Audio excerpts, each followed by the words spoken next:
కత్తి మొన్నే మీరు చూశారు. ఎలాంటి వాళ్ళంటే బాబాయిని చంపి నా చేతిలో కత్తి పెట్టేవాళ్ళు. ఇది చూసినప్పుడు ఏం చెప్పాలో నాకైతే అర్థం కాదు. ఇప్పుడు అమరావతి బాగా పనులు అవుతా ఉంటే, ఊపందుకుంటే, రాష్ట్రంలో అభివృద్ధి అవుతా ఉంటే చూసి సహించలేక ఫ్రస్ట్రేషన్లో అవినీతి జరిగిందని మాట్లాడతాడు. నేను ఒకటే మీకు గుర్తుపెట్టుకోండి, ఈరోజు ఆంధ్రప్రదేశ్ రాష్ట్రాన్ని 2047కి ప్రపంచంలోనే ఒక అగ్ర రాష్ట్రంగా తెలుగు జాతి నెంబర్ 1 జాతిగా తయారు చేసే బాధ్యత మనం తీసుకుందాం. దీనికి ప్రణాళికలు తయారు చేస్తున్నాను.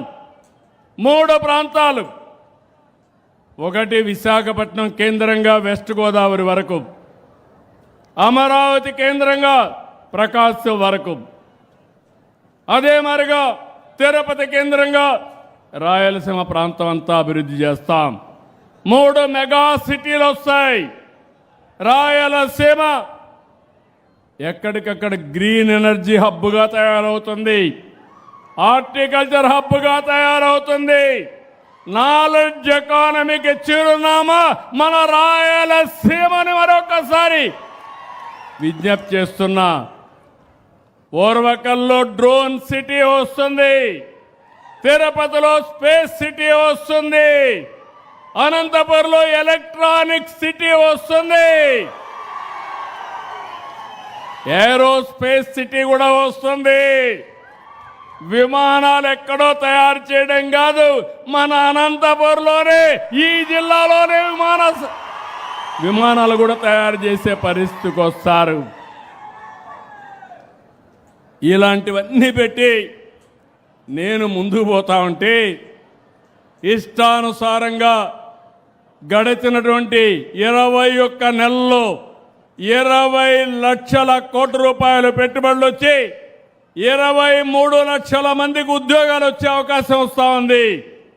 కడపలో నేనే కడతా, స్టీల్ ప్లాంట్ కూడా వీళ్ళు కట్టకుండా చేతులు తీసిన దాన్ని పూర్తి చేసి ఎన్నికల కంటే ముందే ప్రారంభిస్తాం.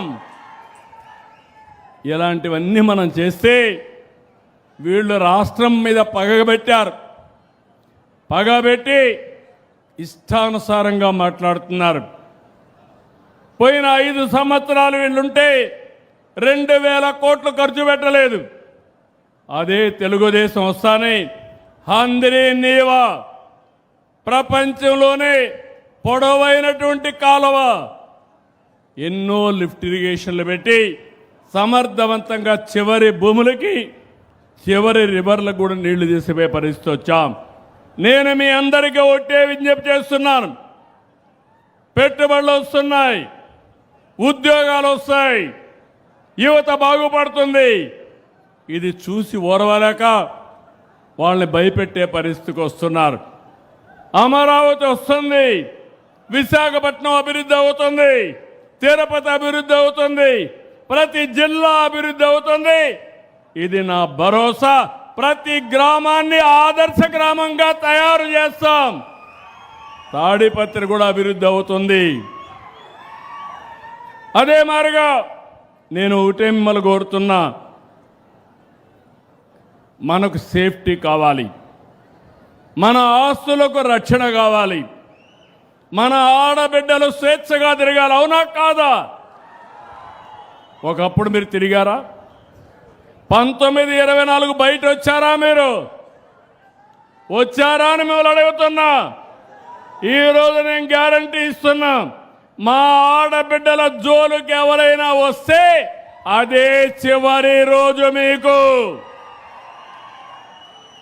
ఖబర్దార్, జాగ్రత్తగా ఉండండి. రెండోది, మీరు స్వేచ్ఛగా తిరగడానికి మీ ఆస్తులు కానీ మీ ప్రాణాలు కానీ కాపాడే బాధ్యత ఈ ప్రభుత్వానిదని చెప్పి కూడా నేను మీకు తెలియజేస్తున్నా. అలాంటి ఉంటే ఈరోజు నేరాలు ఘోరాలు చేసి తప్పించుకోవచ్చని నా మీద నేరం వేసే పరిస్థితికి వస్తున్నారు. నేను ఎప్పుడూ ఘోరాలు చేయను, నేరాలు చెయ్యను, హత్యలు చెయ్యను. హత్యలు చేసే వాళ్ళని మాత్రం ఏం చేయాలి? ఏం చేయాలి? అందుకే తమ్ముళ్ళు, ఆడబిడ్డలు మీరు గుర్తుపెట్టుకోవాలి. నేను తీవ్రవాదుల పైన పోరాడాను. 30 ఏళ్లకు మునిపే పోరాడాను. ఆ రోజు పోరాడితే 2003లో వెంకటేశ్వర స్వామికి నేను పట్టు వస్త్రాలు సమర్పించడానికి పోతా ఉంటే 23 క్లేమోర్ మైన్స్ నా మీద బ్లాస్ట్ చేస్తే దానికే భయపడకుండా మీ ఆస్తులు మీ ప్రాణాలు కాపాడడానికి పూర్తిగా పనిచేస్తున్నా. అలాంటప్పుడు ఇవన్నీ కూడా నేను భయపడే పరిస్థితి రాదు. దేవాలయాలపైన దాడులు చేస్తారు. ఇదేంటని అడిగితే ఎదురు దాడి చేస్తారు. ఇదెక్కడ నీచమైన సంస్కృతిని అడుగుతున్నా. దేవాలయాలపైన ఇప్పుడు తిరుపతి పోయారు మీరు నిన్న మొన్న. ప్రసాదాలు బాగున్నాయా లేదా అని మిమ్మల్ని అడుగుతున్నా. దర్శనాలు బాగున్నాయా లేదని అడుగుతున్నా. బాగున్నాయంటే గట్టిగా చేపట్లు కూడా చెప్పండి బాగున్నాయని. ఆ రోజు ఎందుకు బాగలేవు చెప్పాలిగా సమాధానం వీళ్ళు. ఆ రోజు కావాలని కుట్రపూరితంగా దేవుని ప్రసాదం ఎక్కడికక్కడ కల్తీ నెయ్యితో తయారు చేసి దేవునికి కూడా ప్రతిష్ట పాలు తెచ్చే పరిస్థితికి వచ్చారు. ఇది చాలా దుర్మార్గం అని మీకు తెలియజేస్తున్నా. నేను వెంకటేశ్వర స్వామి భక్తుణ్ణి. ఆ వెంకటేశ్వర స్వామి నాకు ప్రాణభిక్ష పెట్టాడు. ఇది నాకు పునర్జన్మ తప్ప ఇంకోటి కాదు. నేను చాలా స్పష్టంగా అందరూ చెప్తున్నా, వెంకటేశ్వర స్వామికి అప్రతిష్ట పాలు తెచ్చే పరిస్థితి రానియను. ఎవరైనా చేసినా వదిలిపెట్టనని మరొక్కసారి మీ అందరికీ తెలియజేస్తున్నా. కాబట్టి మీరందరినీ కోరుతున్నా, ప్రజలందరూ కూడా ఐకమత్యం కావాలి.